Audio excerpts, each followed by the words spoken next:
My name is Brad Randall, and I will be welcoming to the stage Jay Barabee.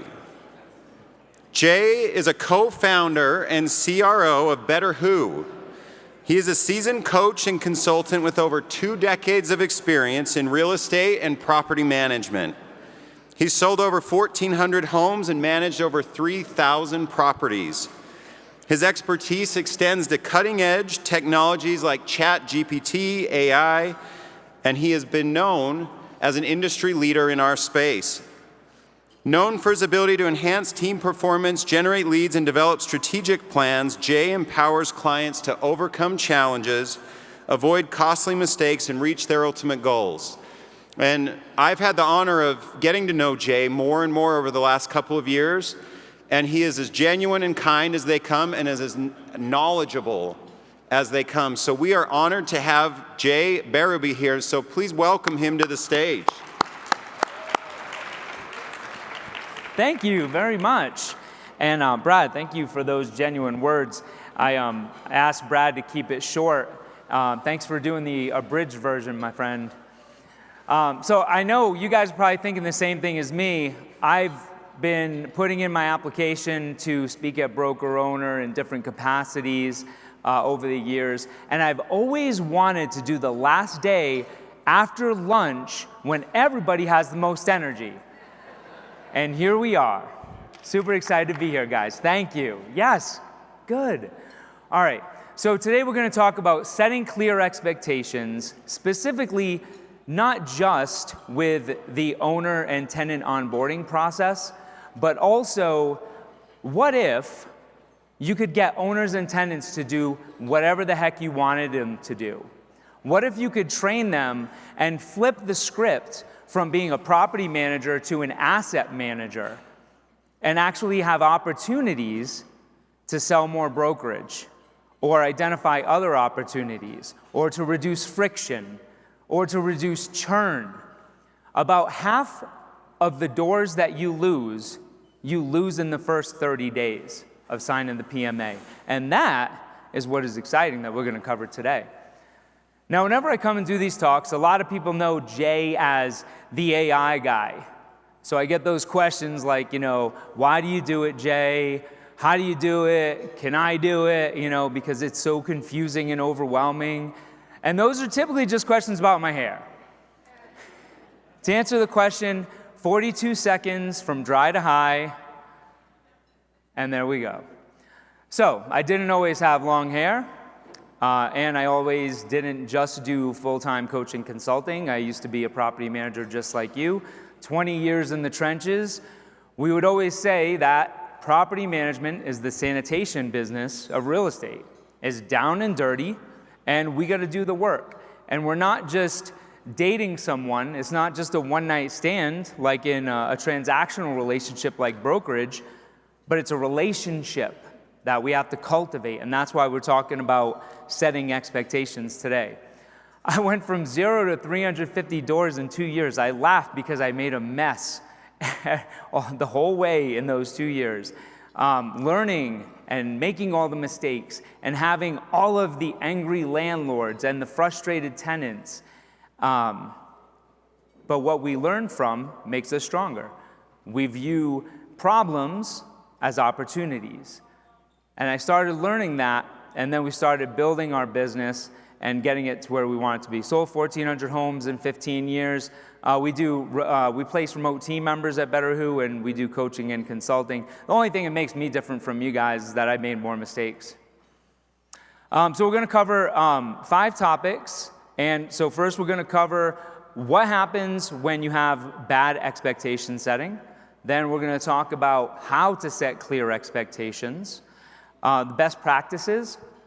And by the way, at the end of this, I'll show you how to get a 50-page, step-by-step onboarding manual for owners and tenants. It has email templates, text message templates, best practices of where to add video in your onboarding and your educational journey for your tenants.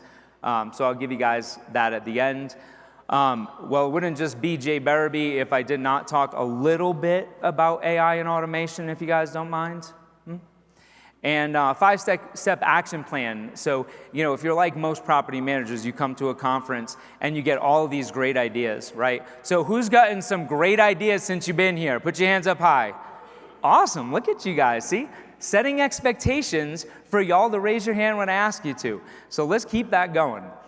Five-step action plan to implement those changes so that you don't walk away from the event with all of these ideas and not do anything with them, to just put them on the shelf. And then we know what that's called. That's shelf esteem. Because you learned all the things, you just didn't do anything with it. So you either set expectations on your terms or they're gonna do it on theirs. Another way to think about it is controlling the conversation. When I get started in real estate, I was sitting across, my wife, she's here actually, by the way. If you guys don't mind giving Jessica a round of applause. Jessica Barabee. Thank you, Jessica. This is the first property management conference that she's been to since I've been in the trenches, so it's exciting to have her here today. So anyway, we started our real estate business the worst way possible, and it was cold calling. We were Mike Ferry agents, we were drilling the phones, we had glass desks, high ceilings, no rugs, side by side. You could hear everything. We didn't get an appointment for the first 6 months. But we kept with it, we kept doing the things, right? But what we quickly learned is that if we don't control the conversation, then we're gonna lose any outcome that we want to achieve. So you have to control the conversation and set the right expectations.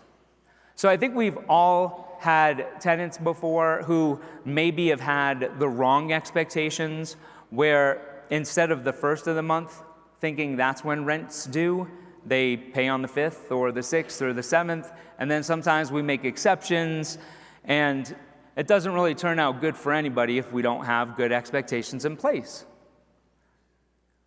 What happens when we have poor expectations? Owners expect unrealistic returns. Frustrated owners, bad reviews, churn. You can reduce your churn just by setting the right expectations. And it's not just to avoid the friction, but it's about to create the opportunities to be the asset manager, to do an annual portfolio review, to identify what type of customer you serve, and let's just say investor or accidental landlord. Both of those different types of client profiles require different messaging. They yearn for different information. So that's what we're going to talk about, how to make sure we give the right client the right information. Tenants misunderstanding lease terms. Well, if you only tell a tenant once, they're probably going to forget. I mean, if you tell somebody something in a conversation, I know if I tell my kids something once, I ain't never getting shit done. It takes repetition. Sometimes you have to throw out smoke signals, message in a bottle, but you want to make sure that you set the expectations so that they do the things that you want them to do because you're the authority. You're wasting time putting out fires, which don't get me started on efficiency. You are extremely inefficient when you're just being reactive in your company. And you're being reactive if you don't, up front, again, set the right expectations to get them to do what you want them to do, which leads to lost revenue, team burnout. Let me just mention here for a second, and I want to see how you guys feel about this. So the traditional way of viewing profit is either to increase income or decrease expenses, right? We all know this. Well, that doesn't get us as far as we want anymore. That only gets us to a certain point because we have to do more with less every day that moves forward. So, fee maxing, that was a buzzword a couple of years ago, right? For a few years, and now it's fee optimization and it's value-added services. You can only charge so much, right? Even if you've optimized your fee package, you can only charge so much. Well, decreasing expenses. You can only decrease expenses so much. We have remote labor, right? That's how we started with our remote team member hiring service, and that was a great way to reduce expenses. But at some point, we get tapped out. So I challenge you to start thinking about profitability in a different way. Think about it in the way of efficiency. Efficiency when it comes to process or people. Because the more efficient your processes are and the more efficient your people are, the more profitability you're going to have. Now, when I first get started with a coaching client, we all think we know what we need, right? It's like, oh, I need more doors. It's like, yeah, I'm sure you do. Like, let's talk, right? That's usually not what we need. Usually we need capacity. What I find 9 times out of 10 when we're first onboarding a new coaching client is the first thing we have to work on is capacity. Their time is all over the place. They're getting distracted. There's no focus time. They're reactionary, putting out fires, extremely inefficient. Having to drive, get out of the desk and then go drive and then get back to the desk. Well, guess what? If you or your leaders of your company have those poor habits, guess who else has those habits too? Your team members. So what if your team members are working at 33% efficiency? That's a lot of profit that you're leaving on the table. Now, that's not part of this presentation, but I want to introduce that narrative because that's the way that I believe this industry is going. The owner that thought you were magic. Well, they only thought that you were magic because either you told them that you'll have their property rented out in 3 days, or you didn't tell them how long it has taken, on average, for the properties in your market to get rented out compared to how long it takes you to get those properties rented out too. And then, let's say you don't have a follow-up system in between when you first sign the PMA to when the property is actually leased and you have an application. Owner's going to get frustrated. Now, it depends on your owner, right? I mean, if we serve institutional investors, then they don't want to hear from you. But we have been put in a position to where we get compensated for delivering bad news. Isn't that crazy? Like, it's very rare that I talk to a property management company that says, you know what? We have so much value that we can add to our owners that we actually get compensated based on the amount of value, rather than what we typically hear, which is completely normal, right? I mean, because this has been the standard, is that, well, when something goes wrong, that's when we have to call the owner. So now the owner's conditioned, right? The owner's not conditioned to good news. They're conditioned to bad news. Well, that's Jay. He's calling me because he wants money again. I mean, how many times have you either heard that or felt that? And you don't have to raise your hands because I know it's everybody. What went wrong in that situation? There was no clearly outlined plan, no customer journey. Anybody familiar with that term, customer journey? Yes, good, a lot of people. So customer journey is a term that I learned when I started diving deep into marketing, and I found it extremely fascinating, not just in sales, but in operations too. Because it all starts in your sales process.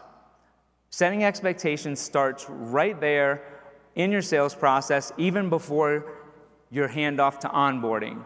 But then, once somebody's being onboarded, you have application, right?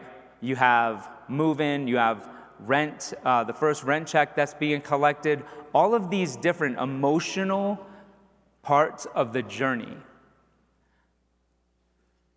Well, the fix set the expectations about the leasing timelines, right? So, we get properties typically rented in 21 days if they're priced properly, right? If they're priced and aligned with the market. Because it's not always priced with the market, right? I mean, we would price it appropriately if we had the authority and if we commanded that authority with each owner. But sometimes we'll take the door even at a higher price. I did all the time for real estate sales and for rentals. But what I knew is I knew what that true price that it was going to rent for, and I would tell them up front, but I'll say, look, instead of $1,800, why don't we do this? We'll start at that $2,000 number if you're really firm on it, but just know properties rent for one of 3 reasons. Now, they didn't know properties rent for one of three reasons before I said so. So I'm controlling the narrative. Either it's condition, or it's location, or it's price, right? And man, we know it's in a good location. We know it's in good condition. But I'll tell you, these tenants, like they're only willing to pay so much. It's crazy. So then after 7 days from now, when the property doesn't rent or it doesn't get shown, you've set the expectation already up front, so they know how you feel. And you don't have to be afraid to let them know what you truly feel the market rent is.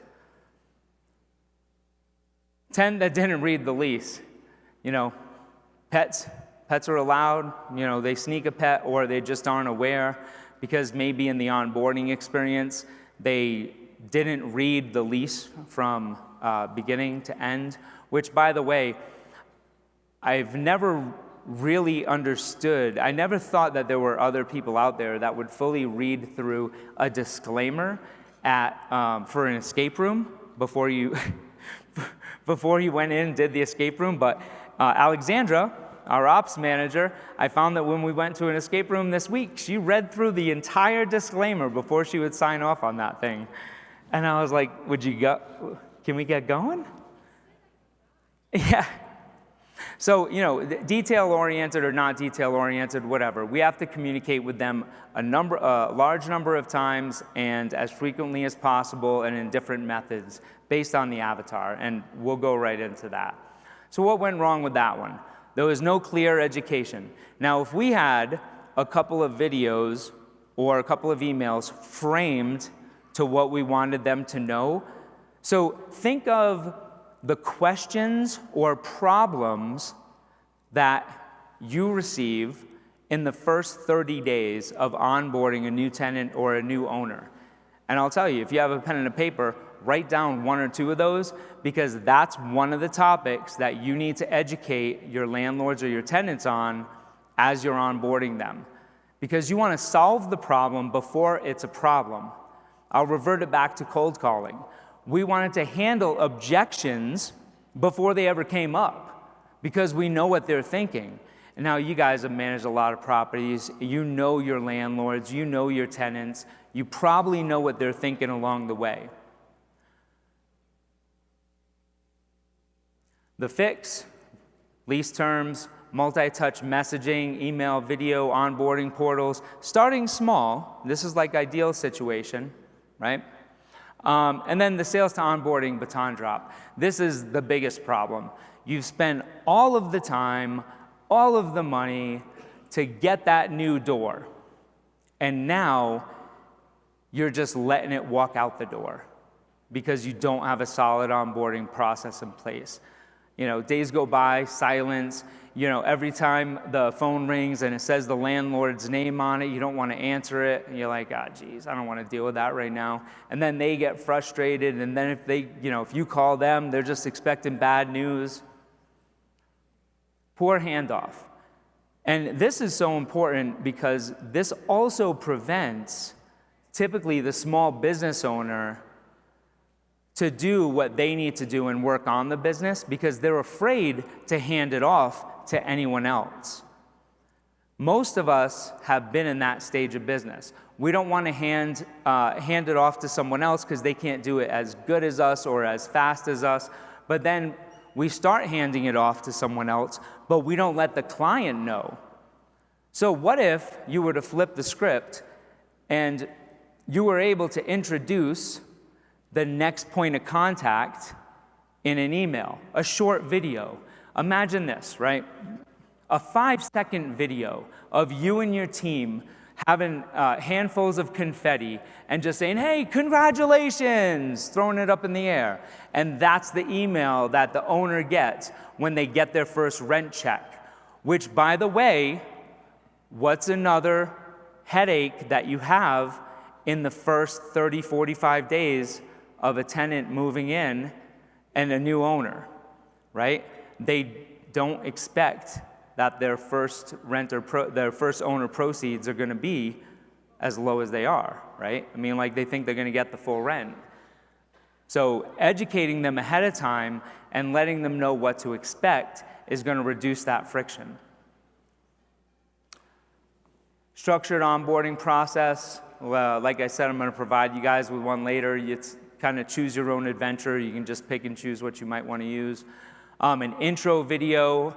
So the handoff that I like to do is a very warm handoff, and it includes two things. Number one, it includes an email. So the salesperson sends the email saying, hey, it is so great to have you on board, right? You're the type of person that we love working with. So already what you're doing now is you're framing their mindset for later on when you include asking for referrals in your process and customer journey, right? We like to do business with people just like you. You're embedding commands. You're controlling the narrative just by certain things that you say.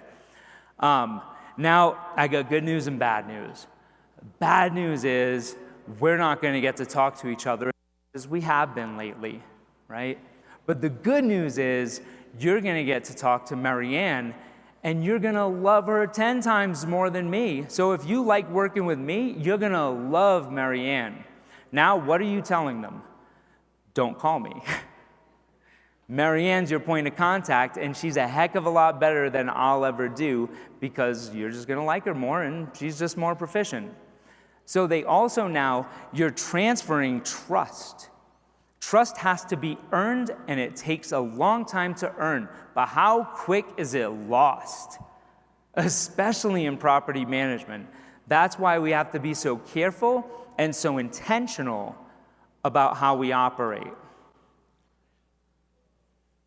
4-part formula for setting expectations. So before the contract is signed, and this can start even before the actual sales process. So imagine an owner, a prospect calls in, and you say, your goal is to get the appointment, right? Appointment number one, and then if not the appointment, then it's the follow-up, if it's strong follow-up, or determine it as a dead lead or brokerage, depending on what you do. But let's say that, you want to get that appointment, that's the number one goal. Well, you set the appointment, and then before you end that conversation, the first conversation that you have with them, this is what you do. This is what to expect next. Before I come out and see you on Thursday at 4 o'clock, Marianne is going to send you over a package of information about how we do business. When I get there, we're going to do a walkthrough of the property, and I'm going to take some notes and ask you for a couple of things, and then we're going to sit down. We're going to review the agreement and make sure that we're a good fit. And if we agree we're a good fit, then we're going to move forward, sign that management agreement, and we're going to get started and rent your property. So you set the expectation to what happens during the next step. And that's the opportunity was there feedback? No? Maybe it was in my head. It's probably in my head. It's like an and/or. So we're setting the expectations all along the way in the customer journey. And the customer journey never ends, which it can be exciting or it can be stressful. But I challenge you guys, and I want to show you a model to where you are not going to be a deliverer, an incentivizer of bad news, but rather an asset manager who is helping them enhance the value of their property. Now, here's the problem. The average attention span of a human being, yeah, I know, is 8 seconds. According to a Gallup poll 5 years ago, 8 seconds. The average attention span of a goldfish is 9 seconds. I know. And probably the average attention span of my kids is 1.5 seconds. And that's on a good. But we have to capture their attention. And when we talk about capturing their attention in the onboarding process, why don't we back up a second and talk about marketing or just getting them to think about us. I get a lot of people that say, I need to do more social media. You don't have to raise your hand if you've said that before. My question is, why? What's the goal to do more social media?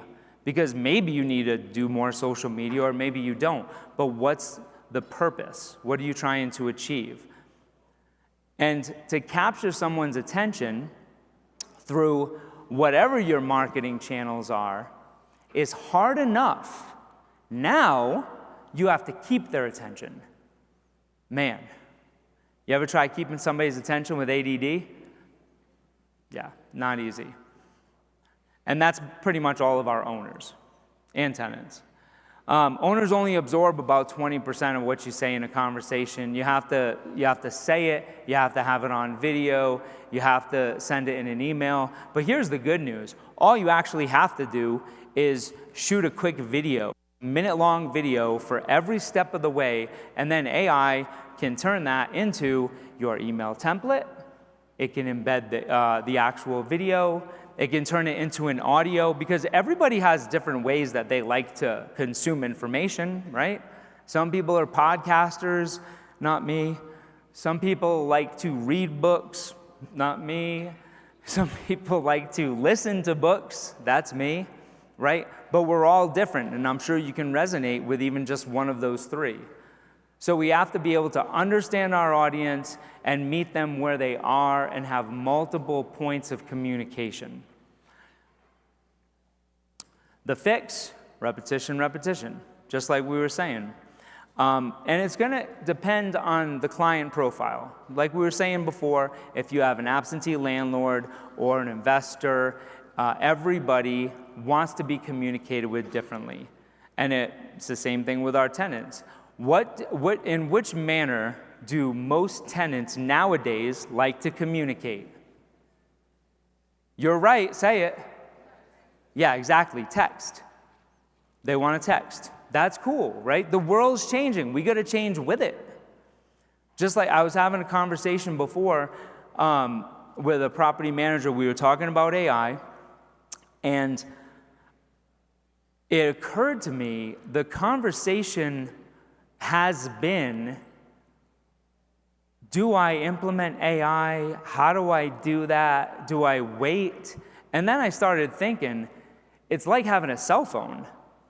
Like, this is the same thing from going from landlines to a cell phone. It's like cell phones are the new norm. That's the thing you need. How efficient were you when you had to always go to a phone booth to make a phone call? When I was in college, and I don't know if I'm embarrassed to say this or not, but I'll say it, I didn't have a cell phone, right? I would be at UMass Amherst. That's where I went to college. Anybody else go to UMass Amherst? Oh, one, good, I'm surprised. Usually, two. Wow, we have to talk. We have some great sports. So, when I was at UMass Amherst, it's a very big campus, right, spread out. And I was in Northwest, right, and then Northeast, and my friends were in Southwest, and it was about almost a mile walk to get there. We didn't have the motorized scooters. We didn't have any of that stuff. Now, we could operate less efficiently back then because there were less expectations on us. But we can't get away with that anymore. I could call my friend's dorm. They wouldn't answer, so I'd have to walk there. Now, what if they weren't there? Then I'd have to walk back. Like, we could operate non-efficiently before, but now cell phones are the norm. Same thing with AI. Using the right method, hands-on landlord, they probably prefer phone calls. One of the requirements that we've always advocated for is to send a Loom video whenever you're communicating with an owner, because it only takes 30 seconds. If you're going to type it out anyway, why not just shoot a quick video and just send it to them? And you'd be surprised to see how many people actually watch that video. And then you know what you can also do? Why not take just an extra second and text that link as well, right? Then you hit them twice, 2 methods of communication, which reduces the possibility of them screwing it up, right? And it is the whatever the thing is that you wanted them to do. So you want to train them. That's what we're doing. We're training them to let them know you're an asset manager, you're in control, and this is all going to circle into how you can have annual performance reviews of their asset, how you can establish good 90-day check-ins in a systematic way, how you can educate your audience with content that they want to actually hear, that they show up to, and they raise their hand saying, yes, I want more of that. Understanding your client is critical in what we do. The first 90 days, let's look at some of the opportunities in the landlord-customer journey. So these are the touch points and the stages. So first they sign. We can choose our own adventure, right? Maybe it's a welcome email that they get on day one, and at that point, they're feeling excited, but also we've heard of buyer's remorse before. They might feel overwhelmed depending on your onboarding process and the amount of paperwork that you have them fill out. And they're probably asking myself, did I make the right decision? Because again, they're getting married, right? This is a long-term relationship for you guys. So you want to keep them happy. The more value you add, the less headaches that you're going to have in that lifetime value of the customer. Mail them a welcome gift. Who mails welcome gifts to their clients, their landlords? All right, we got a few. It's okay. Don't be afraid to raise your hand. It's okay to be nice and to do good things, right? Appreciative, reassured, they're feeling good at that point. And I would highly encourage, mail them something, even if it's just a handwritten card. It doesn't take much. Have somebody else write the damn card, right? But send them a handwritten card. It will go such a long way to reinforce the T word, trust. Because trust, again, it takes a long time to earn the trust, but it's really easy to lose it. Onboarding call. You walk through the owner portal, and you go over a couple of other things. What I like to do when I do the handoff is introduce the person, but also set up a three-way call. Because you can introduce somebody in an email, but if you actually have a three-way call together, it's a much smoother handoff. Much smoother handoff. And be crystal clear about what you expect. Like, you're not going to call me moving forward, right? Say it differently, but that's what we want them to get out of that conversation. Welcome email. Here's what happens next, right? These are the hits. This is when we're going to start marketing your property within X amount of number of days, and then your point of contact, whoever that is going to give you weekly updates. Now, again, it depends on if you're serving investors that don't ever want to hear from you, or if you're serving absentee landlords or just smaller investors. So welcome email with the next steps, introducing their main point of contact, and then just communication expectations. This is how we're going to communicate with you throughout the course of this relationship. And I know it kind of feels like a heavy lift up front, doesn't it? Yeah, it is when you're putting it together, but the amount of friction that it reduces throughout the life cycle is just bar none worth it. Leasing timeline breakdown. Yeah, just a quick example. We're excited. This is our goal. We want to make sure your investment's taken care of. Well, because that's what they're thinking, right? So when we write an email or we communicate to them, we want to talk like they would be talking. We want to think like they're thinking. So yeah, welcome. This is our goal. I want you to meet the team, and I want you to get portal access. Like, just a couple expectations. Here's the deal, and I have a hard time doing this. Keeping it short. I have a real hard time doing that. I used to try to overcompensate, write these long emails, and I am a terrible writer, by the way. Right, Jess? Yes. And I would always try to overdo it. But then what I've come to realize is that people don't want to read a whole bunch of stuff. They just want the TLDR. Too long, did not read. Then the next stage is weekly until it's rented. You just do a quick update and you shoot it in a Loom video and you send it to them. Because they're worried. They don't hear from you. And a lot of times the reason why they don't hear from you at this stage is because you didn't set the expectations ahead of time of how long on average it takes the property to rent. So now they're just sitting there and they're like, what the F's going on with this guy? You know, like he said we were gonna have the property rented. It hasn't been rented. I haven't heard from them. I don't know what's going on. They're panicking. You've lost them because they're gonna remember that a year and a half down the road when they have a plumbing leak. Like they're not gonna let that go. Check-in phone call week 2. And by the way, check-in phone calls can be done with AI agents.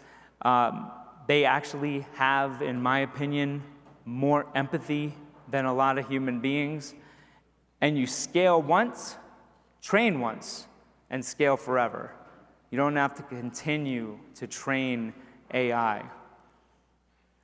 Keeps them from feeling ignored, prevents unnecessary what's going on, increases trust, reduces churn. And then these are the next stages here. So, you know, the celebration call, it's like when I was talking before about the confetti. Hey, everything's fantastic, good news.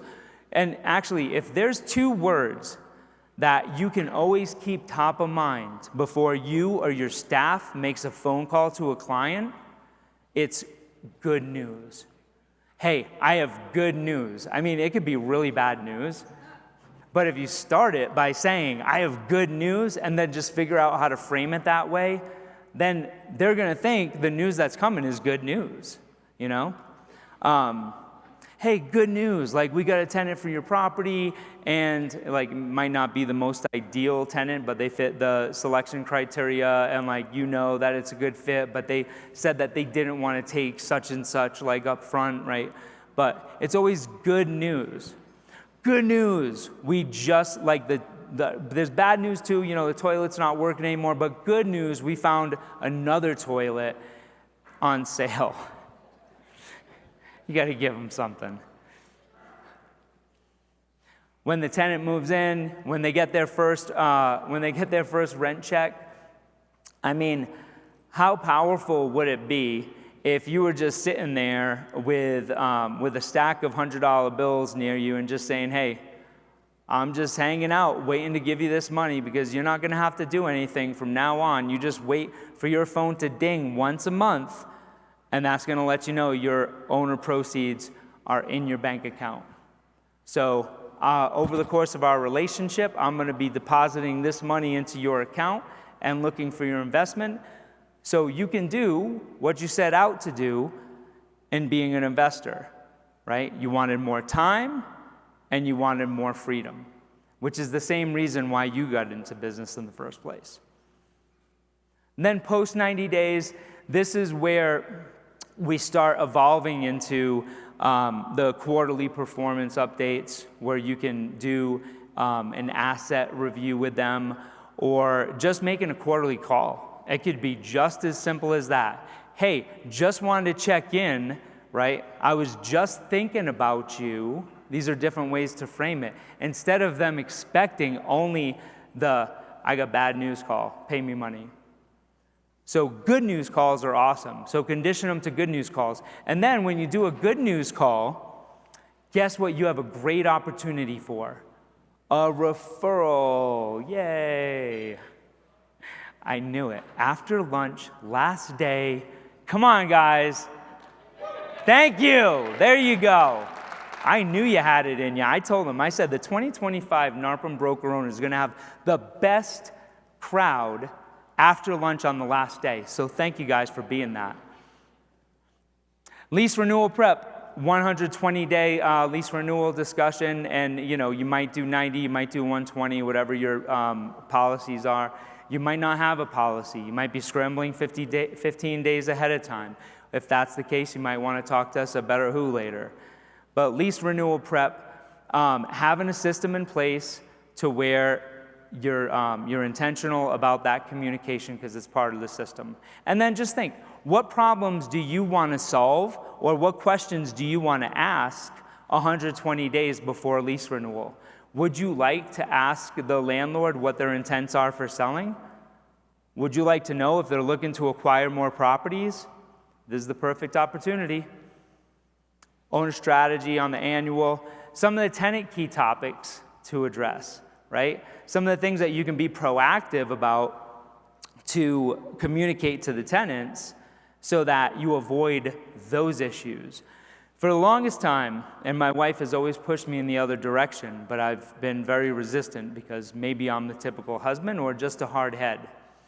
But I was always resistant to providing a high level of value to the resident. I was always just focused on the landlord. But after a number of years, I started listening to my wife, who worked with me at the time, and I started learning that we have to take great care of our residents because we're looking to have those residents renew, because it costs us money for vacancy, it costs the landlord money for vacancy, and if we can help a tenant be a great tenant up front, because tenants aren't always bad tenants because they're bad tenants. Sometimes it's your fault. It might be half the time, who knows? But just do an honest gut check, right? How are you treating your residents? Move-in orientation and portal access. So shoot them a quick video, create some FAQs, just have the information accessible to them so that you can send it to them in various ways. Don't overwhelm, but pick the right things at the right time. Maintenance process, emergency versus non-emergency. If you don't define that, then guess who's going to define the tenants? I have an emergency. My toilet won't flush. It's like, all right, I get it. Why do you think that's an emergency? But you can't get frustrated because you didn't communicate to them what's an emergency and what's not an emergency. You didn't tell them that. Like, if I expect my kid to wash the dishes every night, but I've never told him that, then he's not going to do it. I can't be mad at him. Move-out process and security deposit. What do I need to do when I move out? Like, let's list those things out. Let's send it to them. Let's send a video to them. Let's give them videos in their portal so that they can see, and keep them short, less than a minute, because they won't watch longer than a minute. We were in Asheville a couple weeks ago looking for tree stumps. I know, you're like, why would you look for tree stumps, Jay? Well, I just like tree stumps and I like the outdoors. So we went to go spend a couple of days, and we grabbed these 3 tree stumps that I wanted to do a project with. Well, when we did that, we decided that we needed to have a process for doing a project. Hold on one sec. Got off trail on that one. Step-by-step move-in checklist, the tenant move-in guide, why it matters, a tenant move-in guide, a move-in process, it reduces unnecessary questions, lease terms are communicated up front, and you keep the tenants informed. How AI can improve expectation settings. Now, this is where expectation meets efficiency. An AI-efficient onboarding process. I didn't know it did that. That's cool. It's like one at a time. Document and guide creation, video generation, like all of these things can be done super easy nowadays. You don't have to spend a ton of time having to, think of how can I properly put together a plan like this. There's plug and play options, and there's always what we call the MVP. And if you don't know what the MVP is, it's not the most valuable player, but it's the minimum viable product. This is what will help you get unstuck when you get stuck and you try to overwhelm yourself. Always shoot for a minimum viable product first. Here's an example of documenting the journey. You can do a Loom video or you can do a Scribe. These are both AI tools, and they will document SOPs, step-by-steps. They'll take screenshots of the things that you're doing. So you can do that to document your owner onboarding process. Or, better yet, you can have one of your team members do that. Needing to level up your team. The team members that are working for you, every company needs an AI who. That AI who does not have to be you. And it doesn't have to be somebody who is proficient in AI, that has a master's in AI, but it has to be somebody who's at least starting to be introduced to the right concepts to increase efficiency. What we've done is we've understood the need for AI efficiency. So we put together a course now that all of the remote team members that we place are AI certified. So they take a 3-day course with specific tools and videos and step-by-steps of some that are going to help them in their soft skills. 5-step action plan. So now we're going to talk about what you need to do in order to make sure you can implement when you get back home. First thing, see what's broke. So where does the communication break down? Where are the pain points right now when you're onboarding a new owner? Where's the fail points? When are they complaining, right? When are the tenants complaining? I know one thing we had to fix, probably midway through our company, was our security deposit returns, because the tenants were getting less than they thought they were going to get, but we didn't communicate to them ahead of time the expectations of what we wanted the property to look like when they left. So list the most common frustrations, the gaps, the problems. The way I think about it is you go on a road trip. First, you got to know where you are. You got to look for the problems and the obstacles in the way, and you have your destination and you want to get there, but you have to start at the first step. Creating an owner and tenant welcome sequence. This is the first aspect. You can just do 3 touch points. Keep it simple, okay? And use different methods of communication. So send an email, maybe a text message, and a phone call. I have something I call the triple touch, and that's for when you're selling your services. When you first get that phone call, it's a triple touch. It's a phone call, it's an email, and it's a text message. Because we know that we have to capture their attention when that lead comes in, or else they're gone. That was a good whistle. Day 1, welcome. This is what happens next. This is how we market your property. Checking in. You have any questions? Now, this is for the tenant, right? What to do before move-in, how to submit maintenance requests, lease reminders. Set up a regular communication schedule, owners, tenants, making it a system. And again, with AI and having an AI who in your company, they'll be able to create some of this stuff for you.